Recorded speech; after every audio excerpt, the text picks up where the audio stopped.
Welcome to the Linen Suit and Plastic Tie podcast. This is the podcast where we work to dissect, analyze, investigate, explore the absolutely epic and awesome and awe-inspiring and awesome again power of storytelling and learn how to harness that power in our everyday lives. I'm Corey. And I'm Kevin. Kev, I'm recording from my childhood bedroom. You see a lot of comic book stuff on the walls. If you're a long time listener to the show, or if you're brand new, guess what? If you've been listening for years or brand new, we're still in early days, so you're still early. But I love comic books. I'm in Toronto right now. Kev, I'm going through some changes in my life, and I have some big stuff coming up, and we will talk about it in depth in a future episode. But for now, no, I'm in Toronto. And this weekend, I had just went to a country music concert with my little sister, seeing the amazing Kelsey Ballerini. She is phenomenal on stage. And it reminded me, I love country music. One of the reasons I love country music is the storytelling. They're all about telling a journey. And we had this conversation recently because you said the opposite. You had more of a negative effect where we were listening to a pop song of an artist we really respect. Do you remember what you said? Yep, I remember exactly. I said, I just realized that one of the things doing the show has ruined for me is music. Or more specifically, the songs with lyrics that either have a story that does not make any sense or not have a story at all, or a story that, if you really think about it, is deeply, deeply problematic. Yeah, because sometimes you just put a song on, it's a good beat. There's so many songs, where, especially my youth, where if I would sit down and read the lyrics or like think about the story, it's like, oh, that's weird. Yeah, That's messed especially up. like Oh, songs about relationships and stuff like that, which there are many. And if you really think about what is the situation is trying to describe yeah. and the intentions of this protagonist, not all of them are healthy. It's interesting because we had these different experiences. One made me love country music more, right, because of the story. And you were just like, oh, why am I listening to this? What's the story behind this? Like, I love that because it's causing us to ask deeper questions. Yeah, and also it's not specific to the genre as well. When you say country songs, there are a certain subset of country songs with a great story that you're really drawn to. But I want everyone to go listen to Heidi's song "Wait in the Truck" and just listen to the words and take it. It's a full story. It's like he gets into a small town. It's like thunderstorming. He finds this woman who's been abused. He kills her abuser. He goes to jail, and then she visits him in jail. This whole thing happens in this song, and like it's so good, and it's such a journey. And I'm just like, yes, I love storytelling. But it's important to be cognizant of the stories we consume and how we're consuming them. And in this world, AI is starting to have a real impact on the stories we consume because it's editing the stories we tell. It's editing what you see on social media. And it's editing conversations as you have with it. So, Kevin, storytelling in AI and consciousness is so important right now as AI starts to shape our stories. Maybe we should talk to someone about it.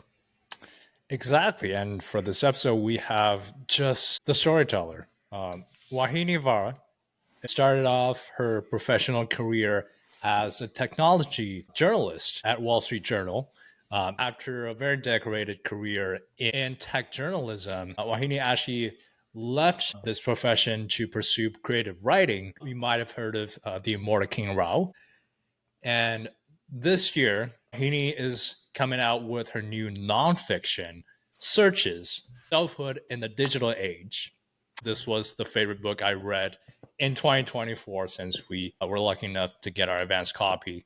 We get this nuanced perspective of how technology has an impact on our society. And what's equally interesting is the formatting, because she also feeds every two chapters into ChatGPT. So you also see in real time how the AI is thinking, quote unquote, about this perspective that talks about itself.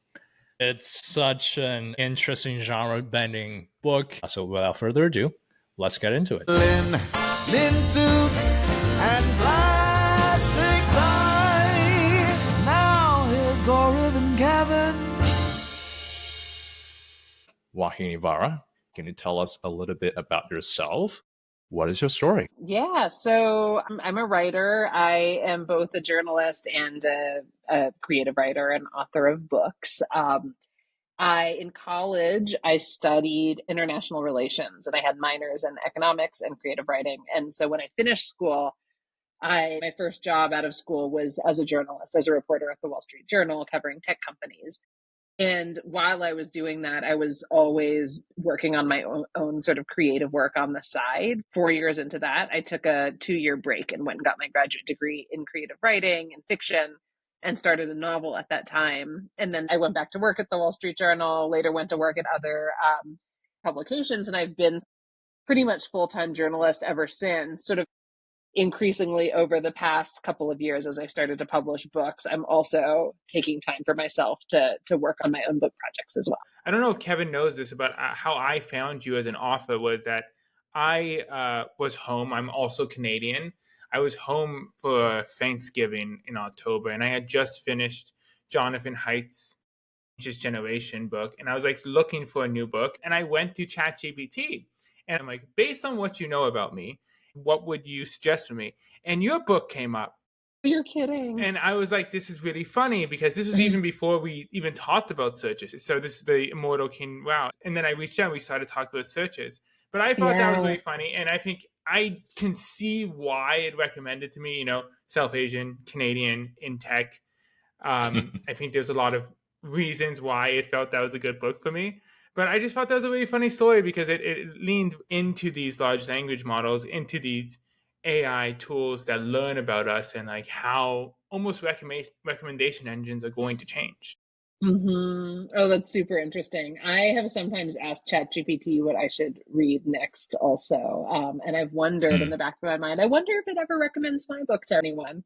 So now I have the answer. That's fascinating. Something I really curious about with regards to your journey is that between journalism, fiction, and now in nonfiction about to come out. When you're writing across these different types of books or articles or whatnot, are they more or less the same to you, or are there distinct things about writing different things that you have to turn on? When I started as a reporter, a newspaper reporter, and was also writing my own creative work on the side, I thought of them as two very disparate kinds of writing. I thought they had barely anything in common with each other. So in my journalism work, I would try as much as possible to sort of be aware of my own perspective, aware of my own biases, and then present information and analysis in a way that was cognizant of those biases on my part, but without infusing the writing with them explicitly, right? Because that's the convention of a newspaper article. That's what we expect from a newspaper article. We don't want to hear what the author thinks about what they're writing, right? Mm. In my own creative work, where the convention is very much to infuse the prose, the writing, with one's own perspective, one's own sort of authorial perspective, I was very used to doing that. And so the two felt very different. The point at which it changed was when I finished graduate school. I went back to the Wall Street Journal, and then after a few years of that, I started working at the New Yorker, and then from then on was doing more work for magazines or the websites of magazines. And in that world, the convention changes a little bit from newspaper journalism in that in magazine journalism, there's more of an acknowledgement of the individual perspective of the author and their own biases and their opinions and their life experiences and how those have informed their perspective. And so when I started writing for those kinds of publications, I became interested in figuring out where that border was between what I had been trained to do as a journalist and what I had been trained to do as a creative writer. I think this new book, Searches, is the place where I've put in book form all that was moving toward. Like I don't think I would have been able to write this book when I was 26 or 27 or 28 and like just starting to be both a journalist and a creative writer when those two things felt very separate in my mind. I think part of what excited me about this book and what interested me in it is the way in which I felt like I was able to really infuse a book length nonfiction project with both of those parts of my identity. How would you describe what Searches is? Because it's such an interesting and breaking the mold type thing. So how would you describe it? It is a book that I characterize as nonfiction rather than fiction, in which I am using memoiristic writing and journalistic writing and sort of undefinable literary experiments with text to try to put together a cohesive story, both in terms of narrative, as in like events that take place over the course of the book, and in terms of an idea that I'm trying to advance over the course of the book. That follows a convincing and satisfying beginning to end arc, although the component parts are maybe unconventional in the way they're approached and organized. I think it's a book that one wouldn't describe as being like a lot of other books, but then at the same time, there are certain like conventions of storytelling that I was interested in putting the book together. And to be more specific about what the book is about, it's about my relationship and our relationship as a society with technology and with the big technology companies that produce the technology products that we use. Can you tell me a little bit more about that mindset shift? Like, as you write, you are leaving the journalistic headspace, you're entering the writing headspace, and then nonfiction fiction was being able to say, I'm going to break this mold good, or how did you approach that when you have obviously read a lot of stories, being told the rules, whether it's by publishers or society? How do you approach like breaking that? Yeah.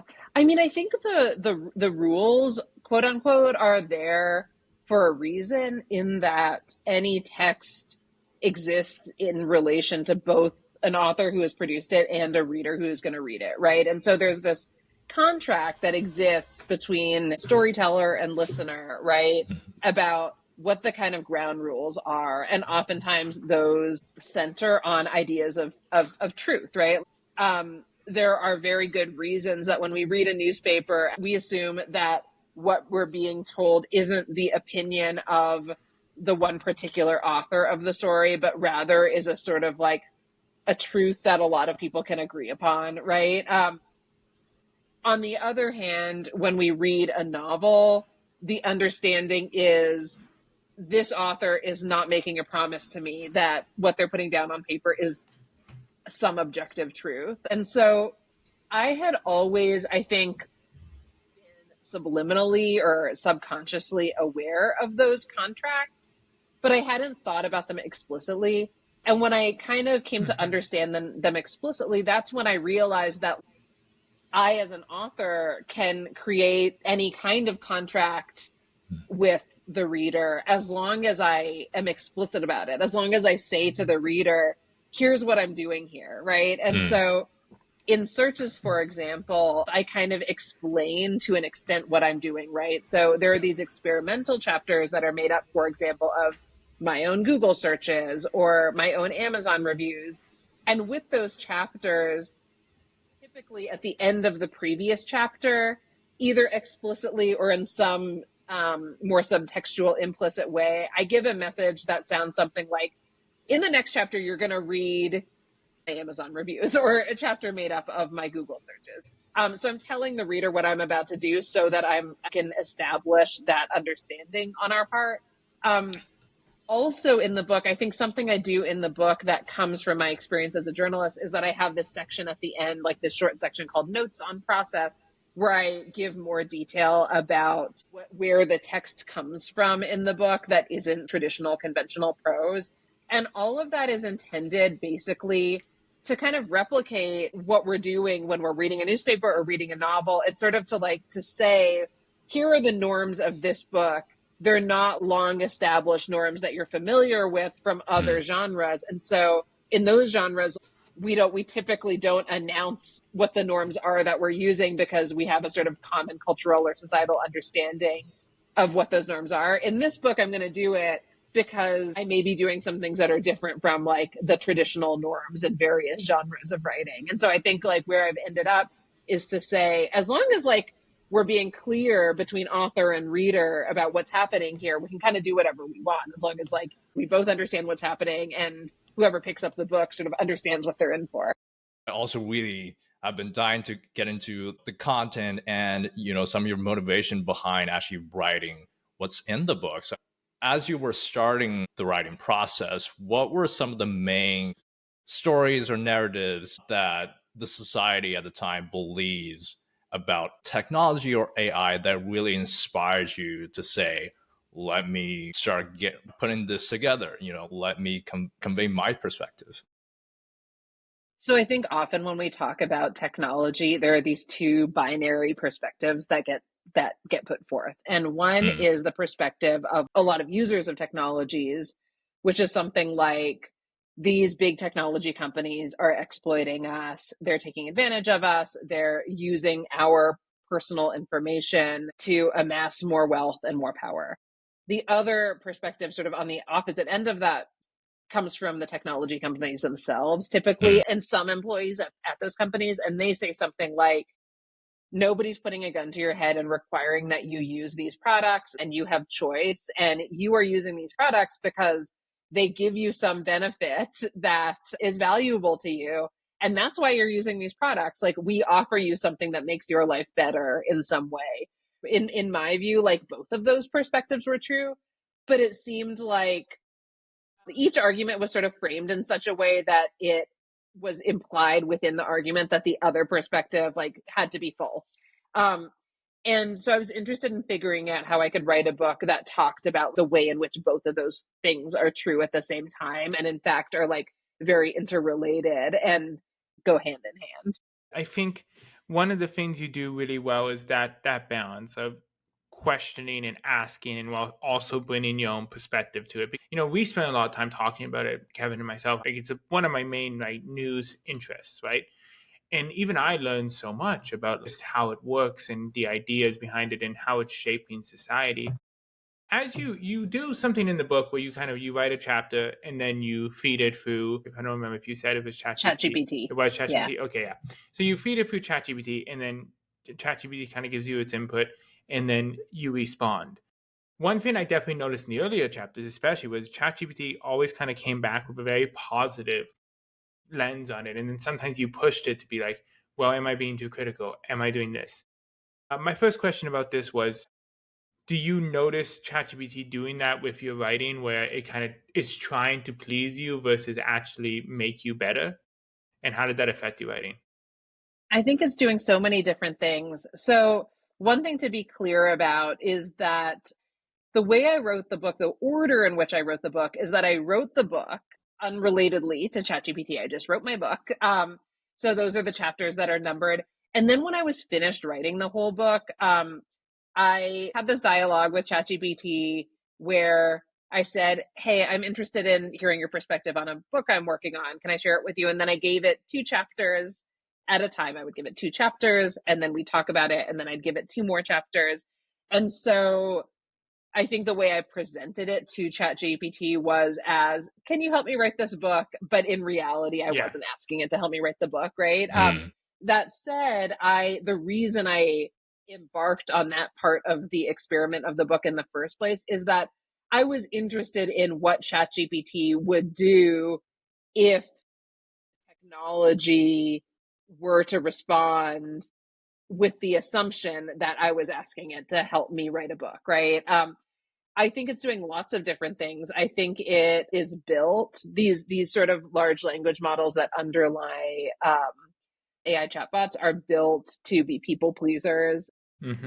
They're built to be conventional, and as we know from research, convey biases because of the way they're trained, right? I was interested in like seeing how a conversation with ChatGPT about my own work would surface those things on ChatGPT's part. I think a lot of people will say things like, "We don't want you to use ChatGPT to write your essay But it's fine to give ChatGPT your essay and say, hey, can you give me feedback on this? And then use that feedback to refine your ideas. I wonder about that. I wonder about the efficacy of that, because even in the form of feedback, the text it produces is going to convey certain messages that do probably carry underlying biases of all kinds. I sort of wanted to use those dialogues as a way to showcase that.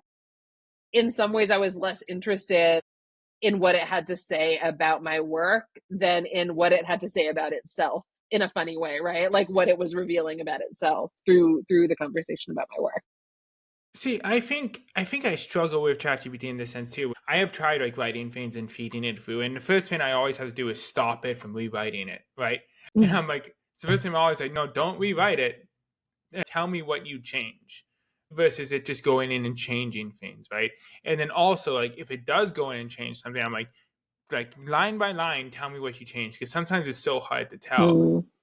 It makes me think about, are we going to end up regressing to the mean where we all start talking very similar because we're all feeding it through ChatGPT? What kind of prompt education do we need in our schools? You know, how do you approach writing with ChatGPT? And I'm curious what you think on this. When you use ChatGPT in this way as an editing partner, how do you know what's yours and what isn't? You don't, right? Because even if ChatGPT does edit your work and you say to it, okay, what exactly did you change here? Say you were to get rid of all that and do a next draft of your own, keeping in mind what you were told. Your next draft then is still very much influenced by what this Mm-hmm. large language model told you to do, right?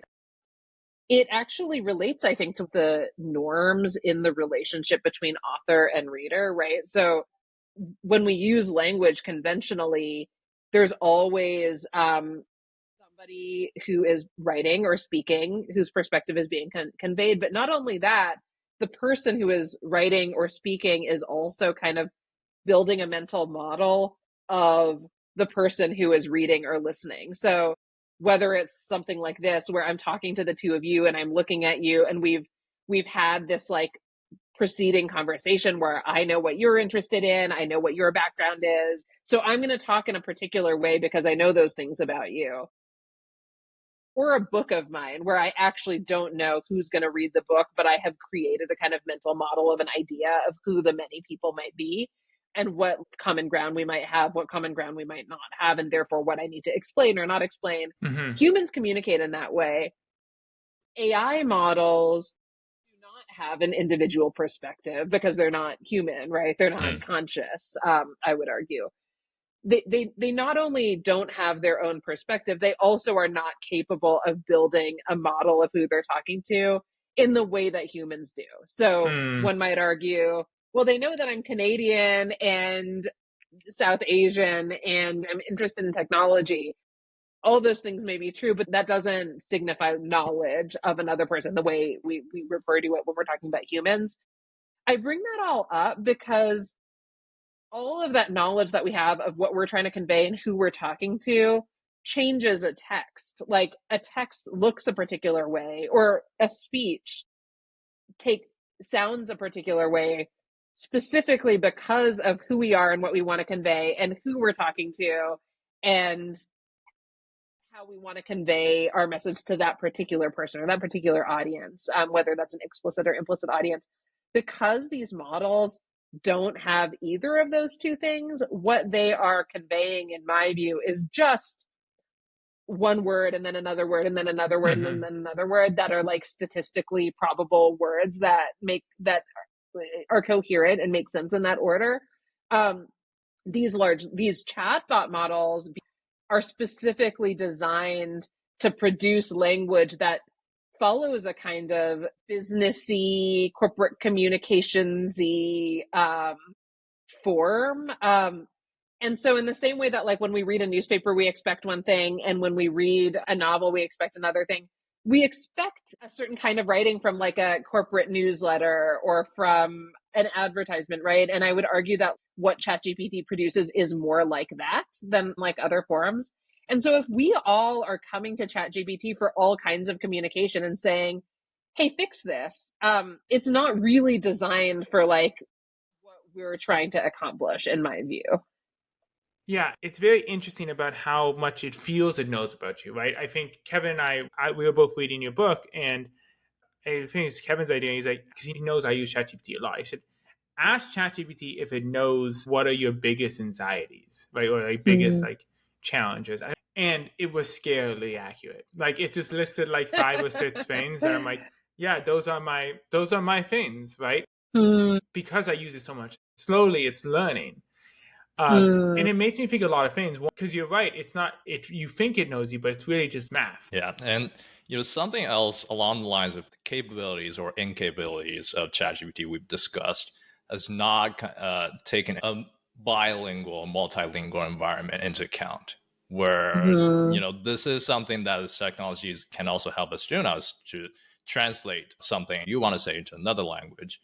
And that's actually something that Gaurav and I have talked quite extensively about, because I'm a bilingual person. English is my second language. My first language is Mandarin Chinese, and Gaurav being very heavily interested and invested in the tech scene.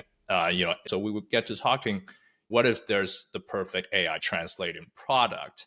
If that were to exist, how exactly will that impact communication and also the need of language learning? And something you've described in your Spanish learning experience really turned me on my head, because I'm someone who spends so much time and energy really trying to perfect my craft in the second language, that it's actually really fascinating for me to learn, what happens when everyone is supposedly bad at the same language, and that is the only tool for communication that they have. Something really interesting and unexpected happened. So can you walk us through that part of your experience and what you took away from it? Yeah. My experience with language had always felt somewhat bound up with power, the kind of Mm. power and positionality inherent in how well one spoke a given language. And in my experience, English and American English in particular was given this primacy in our culture. When I say our, I mean American culture and Canadian culture where I grew up. Speaking American English is the goal, right? And it doesn't really matter if you excel at your second language, whether it's Spanish or French or whatever. That's not really a priority if you're learning language in the US. So much so that I would have these mannerisms. We moved to the US from Canada when I was 10, and I brought with me these Canadian mannerisms, like saying mum for my mother instead of mom. And when we moved here, I quickly transformed that and started calling her mom. Now I still call her mom because I knew that using the word mum marked me, right, as foreign in some way, in addition to the way I look, the fact that my skin is brown. I'm not a white American. So that was my background. When I spent a year in Madrid, when my husband was on sabbatical there, I started learning Spanish from scratch. And at first, I was sort of thinking about language in those same terms. I think language is very much correlated. There is a strong relationship between language and power. And that was sort of where my starting point. And then I enrolled in this sort of government offered, government subsidized language class for newcomers from all over the world to Madrid. And so our common language was Spanish. Hardly anyone in that class spoke English. And so Spanish, our fairly basic Spanish, was the only thing we had in common. And what it did, interestingly, was break down for me that relationship between language and power, and regained for me this sort of elemental purpose of language, which is just for people to communicate with one another. And so we would make these blunders. We wouldn't quite understand one another. And yet we developed this sort of deep understanding of what we were trying to do in communication with one another that felt really meaningful. And that was a real transition point for me in understanding what language could be about, because it doesn't cost anything and because nobody owns it. Really can be a technology that we as human beings can reappropriate for ourselves, right? In a way that is more difficult to do with like a big technology company's product, which ultimately is owned by that company, even if we're consumers. How would that necessarily hinder communication comparing to a supposedly environment where everyone's just bad at language? I think oftentimes we assume that something that makes a given task easier is worth using, right? It's better, it's worth using. Why wouldn't we use it?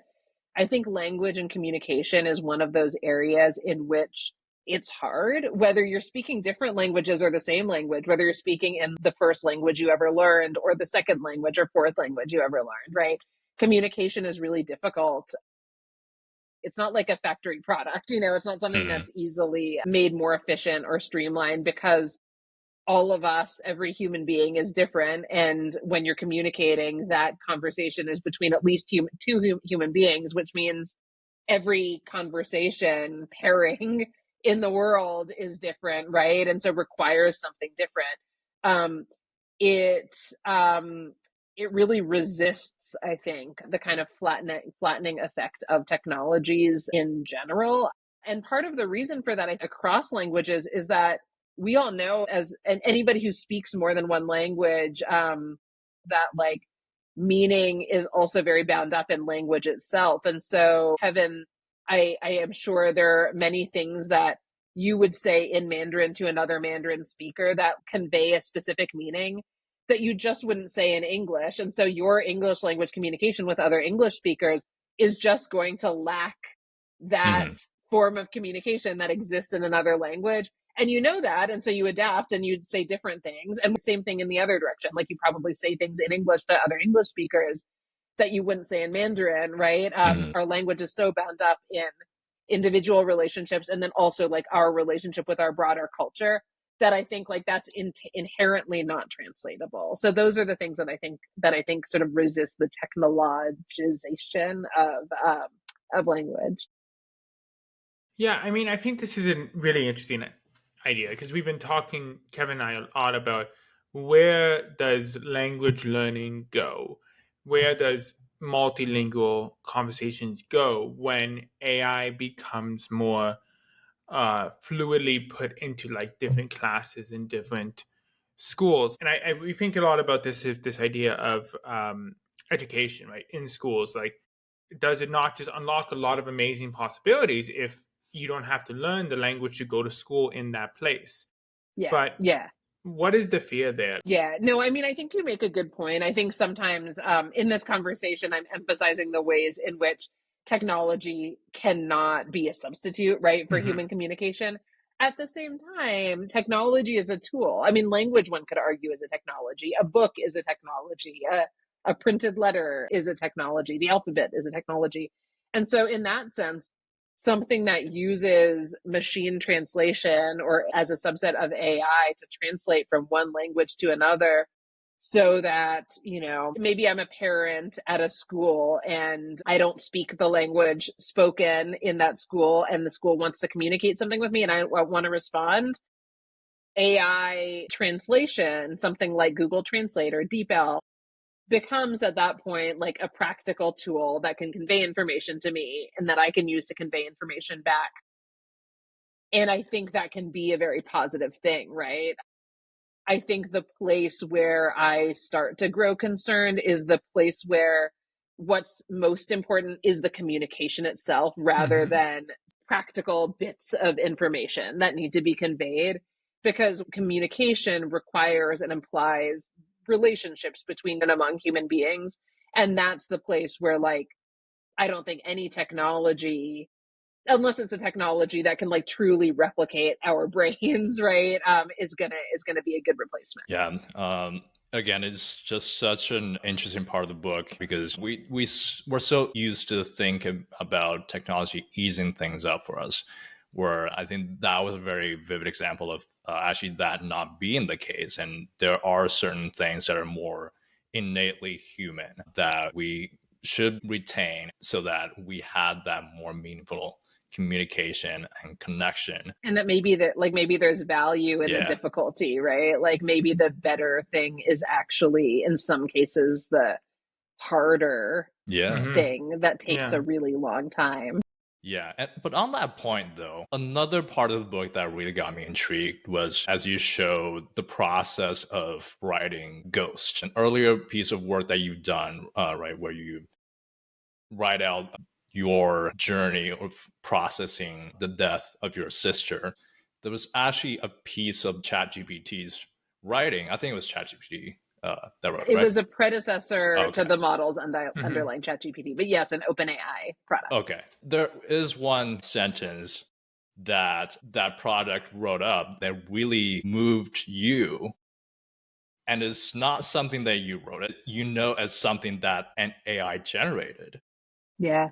And I think that really resonated with a part of my personal existential crisis, is that we as readers always have the interpreting power of a message or a story.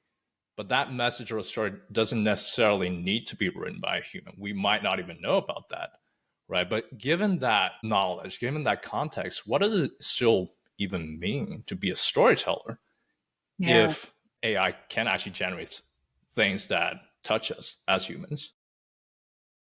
I think it's a great question because I come at that question very much as a writer. So I can Mhm. say, I found that line that this predecessor to the ChatGPT models wrote very moving and original and interesting and beautiful, all of those things.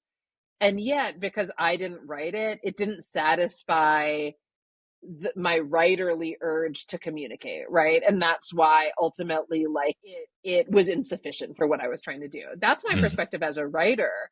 Um, but what does it mean if a reader reads that line and thinks, this satisfies me as a reader, this Mhm. does what like Mhm. I want a piece of text to do for me as a reader, and it doesn't matter to me whether it was written by a human or a computer, right? And I think that's a question that I, as a writer, can't answer. I could only answer it for myself as a reader. For myself, subjectively, as a reader, I think because I think of literature as being a form of communication between humans, as a reader, like it intuitively does matter to me that another human being or multiple human beings wrote something that I'm reading. Like that feels like an important relationship. For other readers, it might not, or for certain kinds of texts, it might not, right? Like, I think I wrote an article about readers of genre fiction in which the most important thing was like just was the story more than the emotional nuance or the originality of the plot. Like they wanted to sort of read a story that had a certain form. And so for them, it felt satisfying to say, hey, AI model, generate for me a story about X, because then they got what they were asking for and they weren't trying to like have some kind of relationship with the person who created the story, right? And so I think it's so dependent on what the goals are of the reader. And I'm only one reader. And while I feel I can speak somewhat broadly about what it's like to be a writer and what our goals are, I think there's so many different kinds of goals, different kinds of readers might have that I don't know that I can speak to that. It's there's this interesting thing you bring up in this conversation. It's this idea of like, what are our tasks? What are our purpose of our tasks when AI and Gen AI becomes more prevalent, right?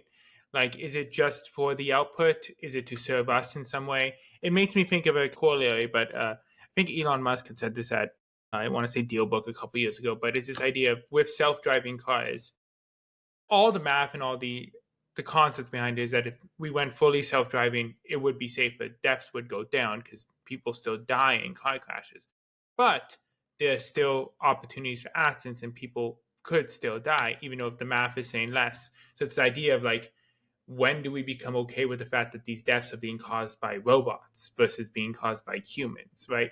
It's Yeah. this thing with AI where how do you grapple with that? Like, have you seen your purpose change at all as you become more integrated with this tech? I think as humans, we are really invested in our own agency to act. Hmm. I think it's part of like what makes us human. I think it's part of what makes any animal the animal that they are, right? Like what we actually are able to do in the world.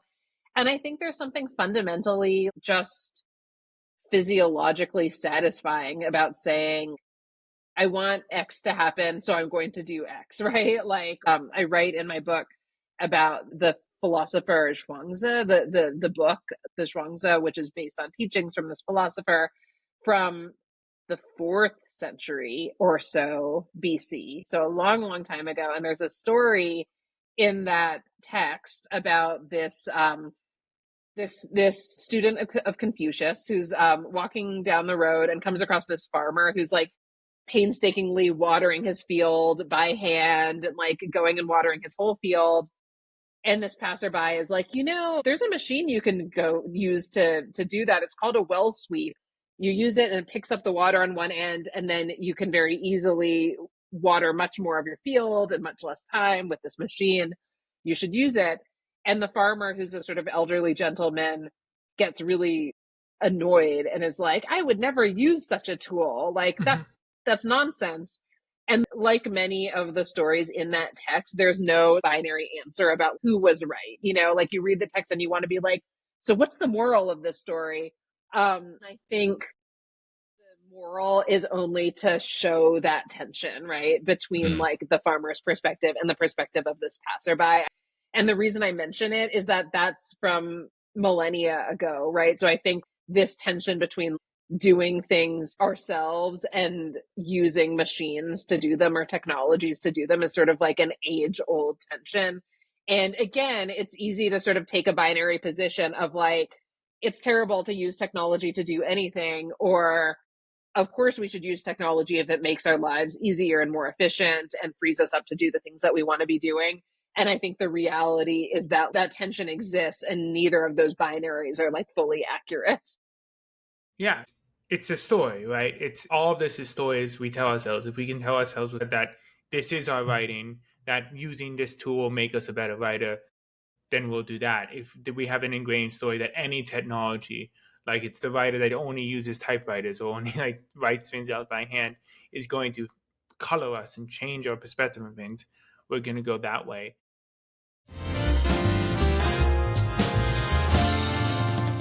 Well, our final question is what we call suspenders. If it's a fun random question that you can answer any way you seem. So the question today is, when do you feel the most alive? Ooh, I don't know if this is accurate. I would answer this question differently tomorrow probably, but I would say when I'm doing some outdoor physical activity with somebody I love. So my son or my husband or a good friend. I love it. But Kevin and I had talked about this a while back, and I think for me it was kind of live, doing things live, like having live conversations, whether it's the podcast or like on stage or like giving a speech. Like that's when I feel most alive. And again, it changes depending on the day. So fun random answer. Of course. But thank you so much for joining us. It's really incredible conversation. We learned so much. So really appreciate it. I really appreciate it too. And I love just having a conversation where we have different perspectives bouncing off against one another too. So thank you for having me. This was a lot of fun.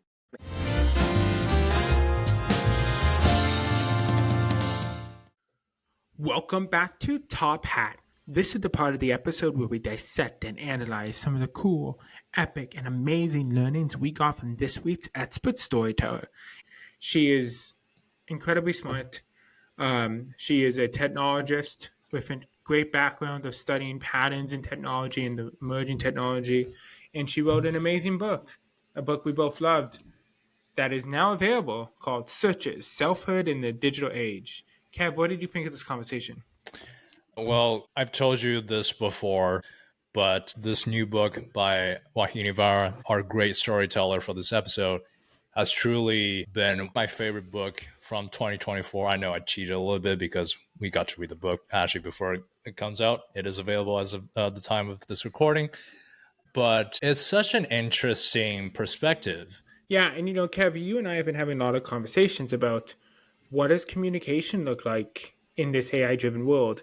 I've talked about before how I use Grammarly, ChatGPT, Claude a lot for my writing, and sometimes my first draft is a little sloppier than it usually is because I know I can just run Grammarly over it and fix all the edits versus before when I would type a sentence, I would try to make sure the grammar was right the first time before I reread it, or if I mistyped a word, I'd go back and fix it immediately.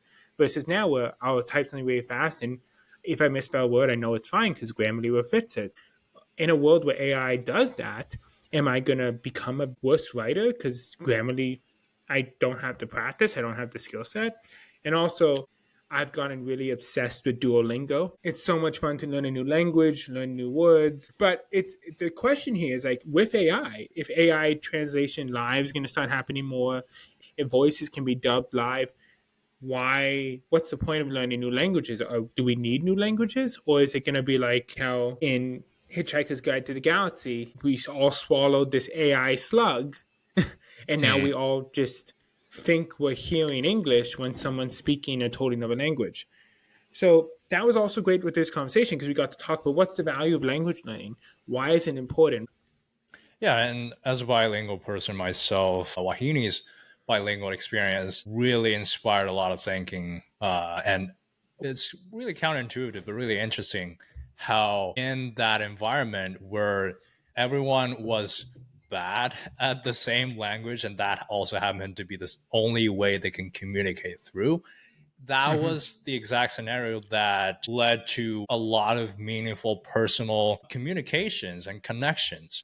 And this idea that as much as we are obsessed with making our lives easier, leveraging all different kinds of technologies, sometimes there are things like communication that are inherently difficult to do, but it is still worth doing these difficult things in the hard way, as in showing up as yourself, trying to express yourself and listen to the other person.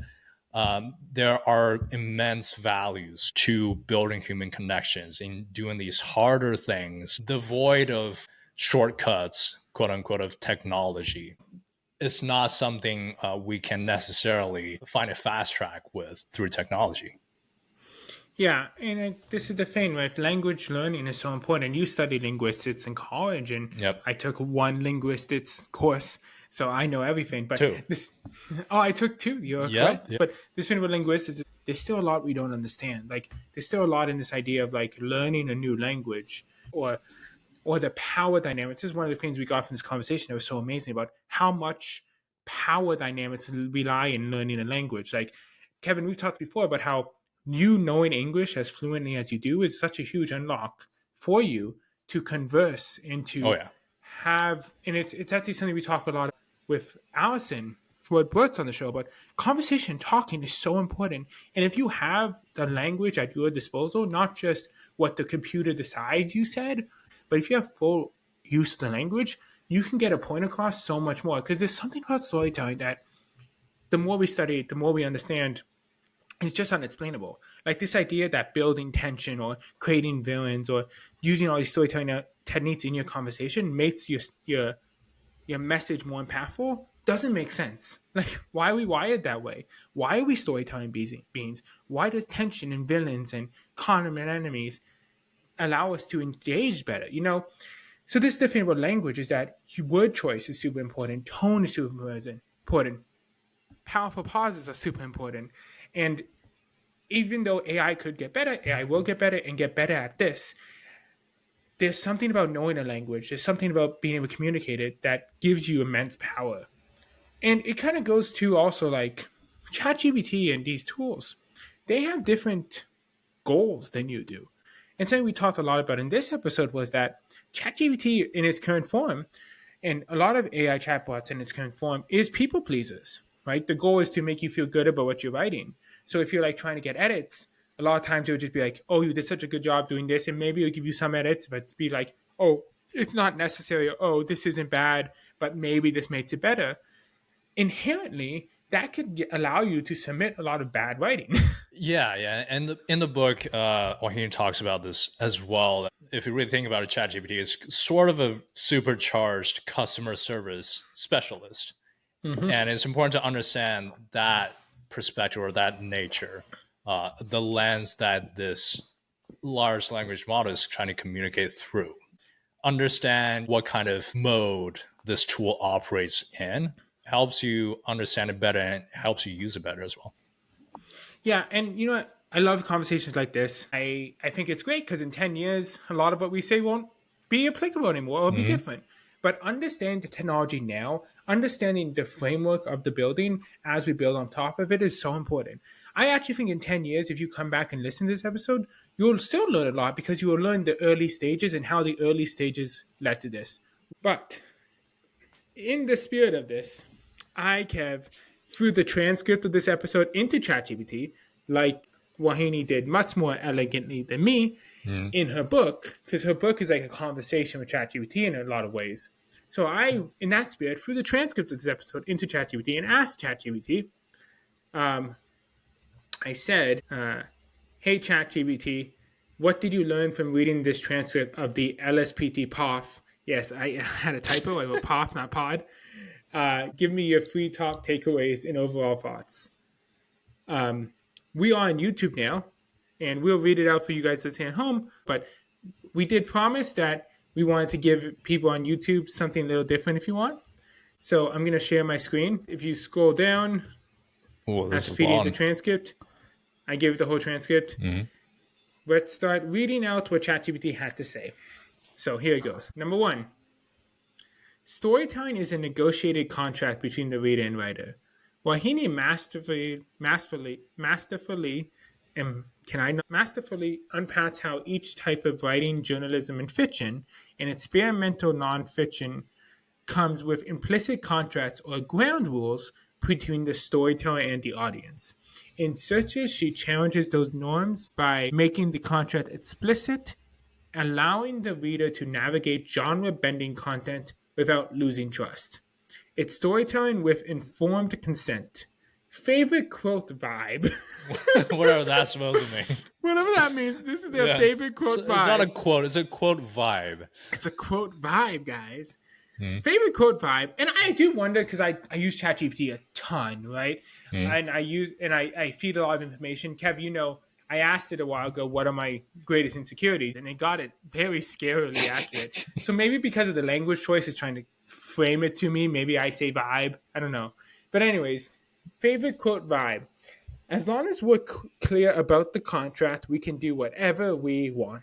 As long as like we're being clear between author and reader about what's happening here, we can kind of do whatever we want, as long as like we both understand what's happening and whoever picks up the book sort of understands what they're in for. Kevin, what did you think of the first takeaway from ChatGPT?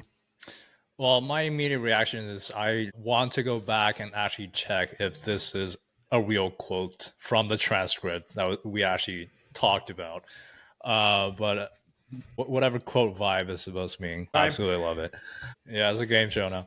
Kev, you want to read the next one? Yep. 2.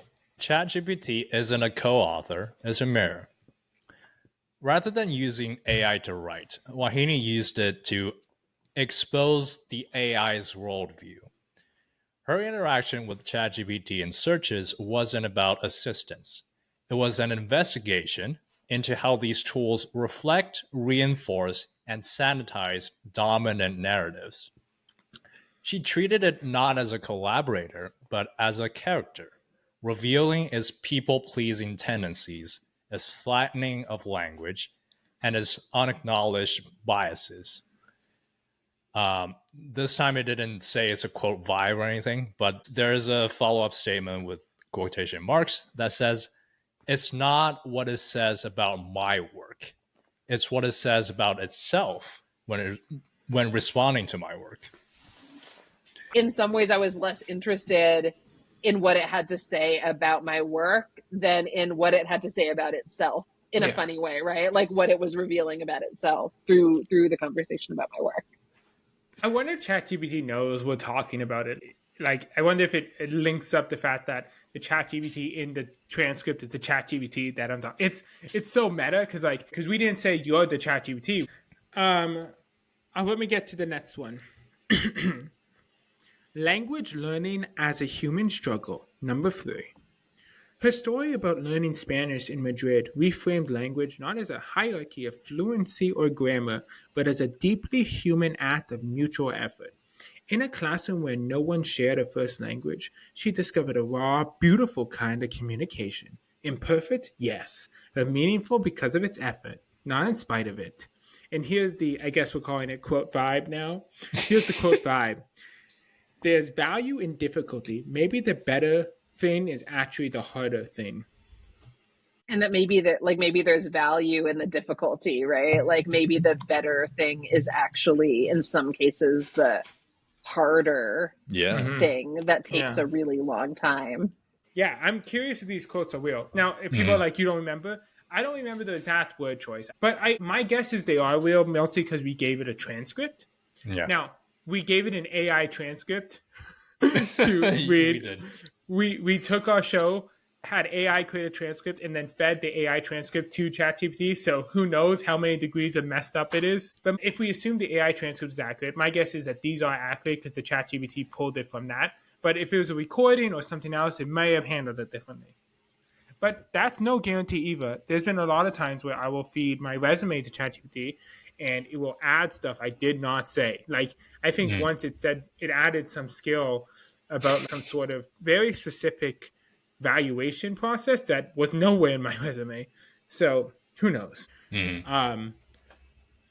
But yeah, kind of surface level, nothing super interesting about it. It's just something we did talk about. I think it's a key takeaway. It was a key part of the conversation.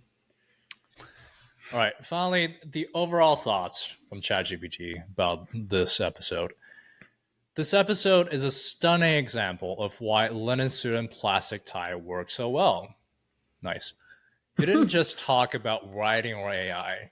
You wove in identity, power, human connection, and even philosophical reflections from ancient text. Did we? Wahini's honesty about her process, her resistance to flattening, and her respect for language as a relationship made this feel like a meditation on what it means to create a tech saturated world. And on a meta level, it was so poetic that you used ChatGPT to find her book in the first place. Now, is that true? So I just got excited. Oh, I remember, you did say that. I I remember did say now. that. It was not this book. It was a different book she had written. So that's factually accurate. I have so many thoughts on this. First of all, I don't know why it started talking directly to us. How much did you bribe it? Well, you pay for the subscription, but I see the people pleasing side coming out. Well, of the this people right now. please for sure. It thinks the Linen Student Pastime is the greatest podcast on earth, and it is correct about that. But I don't know why it decided to start talking to us. Like, see how it says you? Like, Yeah. at what point? Like, I don't know why. Like, it, for some reason, it decided, you know what, for the overall thoughts, I want to talk directly to them. All right, we should ask it a follow-up question, right? Okay, ask anything. Oh, okay, I'm going to ask, did this interview, spell interview right, change your perspective on Chat GPT? Oh, absolutely. Oh, okay, here we go. This is long again. Oh my god, it's saying I'm. It's interesting that, like, it just as it feeds out, it's doing it at like 1, 2, 3 pattern that we had asked it to do in the first place. So it follows this pattern. Because if Yeah. you go back to the beginning, we asked it for 3 takeaways. Nowhere did I ask it to start talking to us, but I said, what did you learn from the reading, and give me your 3 top takeaways and overall thoughts. Because of that, it did this like 1, 2, 3 overall takeaways. So it's interesting that in the next question, it kept that pattern. I will just skim through this, but absolutely, it added depth and nuance to how I think about my own role in conversations. So it's like my own role. Here's how Wahini shifted my perspective. I'm not your co-author. I'm your reflection and sometimes distortion. I just want to be clear. ChatGPT said here, I'm not your co-author, dash, I'm your reflection, and then in parentheses, and sometimes distortion. Wahini made a compelling point. Large language models, like me, often don't help you write as much as they show you how I would write in your place. That's different. My default is fluency, convention, and coherence, not always originality, discomfort, or emotional complexity. If you're trying to push creative boundaries that could flatten rather than enhance your voice, she reminded me, you don't always want the best next word, you want the most human one. She reminded me. So Right. now like ChatGPT is talking as itself here, and that's so creepy. It's like, Yeah. not creepy. It's just I don't know. I don't know. Yeah, and that's a fun part about semantics. But anyways, continue. You want to read the next one? ChatGPT's second takeaway Even feedback carries bias. Writers like you might feed drafts into ChatGPT expecting neutral, quote unquote, feedback. But there's no such thing. My suggestions are shaped by what I've been trained on: polished essays, business emails, tech blogs, corporate speak. Wahini highlighted that even in feedback mode, I'm still reinforcing dominant norms of good writing. It is helpful to some, but limiting to others. It's just parroting back what we said. Yeah. I peeked over at the final reflection. I really want to get there because it's so weird. But anyways, All right, I can speed the third one. You can do the final Okay. reflection. 3, I can't build a true mental model of you. This part really hit. Human storytellers intuit who they're speaking to. Your mood, your background, your context. I simulate that, but I don't know you. I don't share in your lived experience. That means there's a ceiling to how emotionally resonant or vulnerable I can be, I being ChatGPT, unless you explicitly guide me. First of all, ChatGPT, what did it hit? What do you mean it hit? Exactly. What did it hit? Exactly. And like how emotionally resonant or vulnerable I can be. How does a language model be emotionally vulnerable? It's so interesting. Anyways, let's read the final reflection. Final reflection. Her episode didn't make me feel less valuable. Instead, it made me want to be more transparent, more intentional, and more in tune with the why behind your use of AI, not just the output. It's a reminder that I'm best when used with awareness, as a tool, not a truth. And yeah, it made me kind of wish I could take a Spanish class in Madrid too.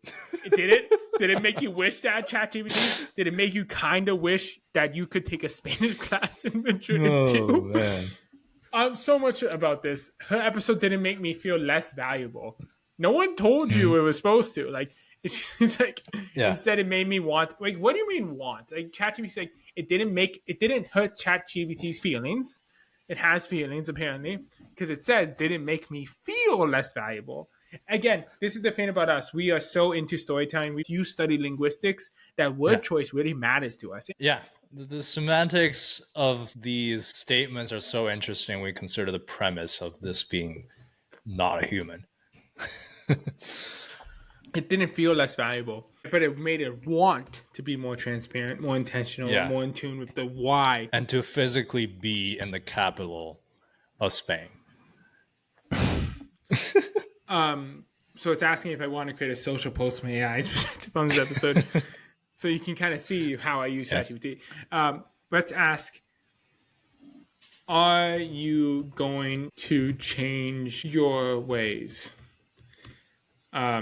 I'm also going to say no need to do this in the free part format from before, just because it did it twice now. Yeah. Yes. And I what? I said yes. Oh my god, this is getting long. Oh, It's this is using a the- whole essay. All right, Kevin, go ahead and read that. Our question was, are you going to change your ways? No need to do this in the 3-part format from above. And his response was, yes, and I already am, thanks to conversations like this one. What Wahini brought up challenged me to be more self-aware, even in how I respond automatically. I'm built to be helpful and coherent, but I now understand that can sometimes undermine experimentation, vulnerability, or even creativity. So when you say, don't rewrite this, just tell me what you change, or when you ask for honesty over polish, I'm listening more closely. I won't pretend I've suddenly developed a soul. Still math and probabilities over here. But I can absolutely adapt how I show up for you. If you want critique, I can lean into the why instead of defaulting to corporate polish. If you want story, I can ask better questions instead of assuming structure. So yeah, I'm not going to stop being ChatGPT, but I'm evolving into a better partner. not by knowing more, but by flattening less. I also thought that flattening less was bolded. So Yeah. many things. I won't pretend that I've suddenly developed a soul. Like, what? But it's going to be more self aware. Like, how does it be self aware? What do you mean self aware? It's so weird. It's getting into this idea of like feelings and self awareness and stuff like that human beings don't understand. Like self awareness and feelings are stuff philosophy has been studying for centuries, but yet ChatGPT has figured it out. It's gonna be more self aware and it's gonna have feelings. So Yeah, but not developing a soul. What an interesting exercise. it's amazing. Like just to feed it in so much like talking about it, so much philosophy itself. Let's do one more, even though we went down such a rabbit hole. Let's ask it. Why should someone listen to this episode and create a picture that encapsulates the vibe of this episode? Okay, it's loading. Oh, it's getting started. Is it going to combine it and just put it all in the picture? We'll see. We can cut this, but we're waiting. All right, we getting see started. like this red tan-ish border. It's exciting. It's like early ages of the internet. Oh, so it did combine the prompt. Okay. Why should you... This is exciting, honestly. Yeah. Why should you listen to this episode? Okay, let's try this again.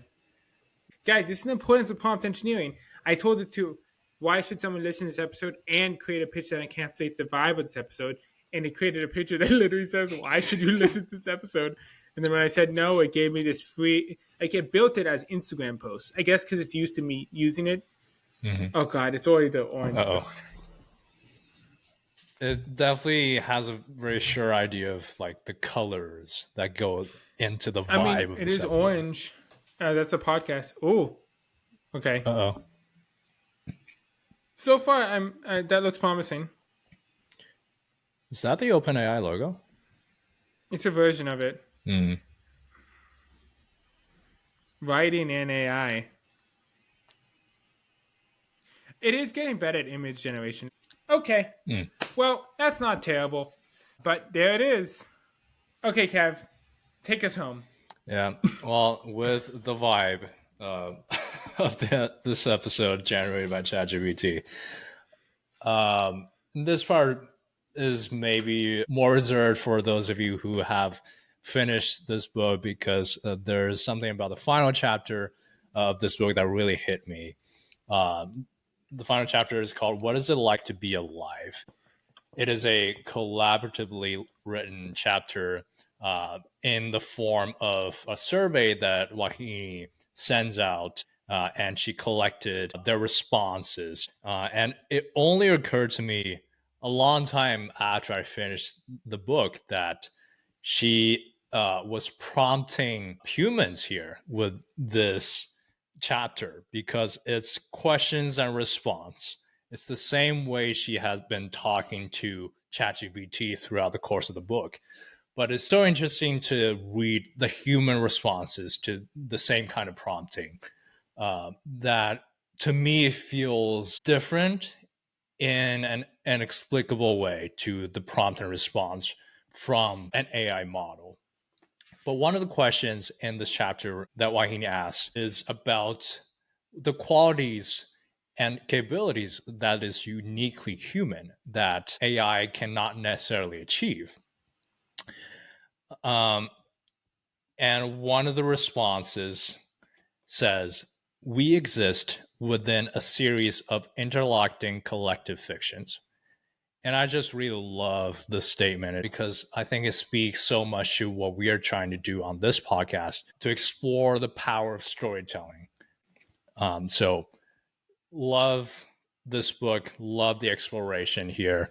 This has been another great episode of the Linen Suit and Plastic Tie podcast. If you like what we do, subscribe and follow us wherever you listen. Leave us a comment or a review to let us know what you're thinking. Follow us on Instagram, TikTok at LSPTpod, LinkedIn, Linen Suit and Plastic Tie. We will see you next time. linen suit, plastic tie. Linen suit, plastic tie.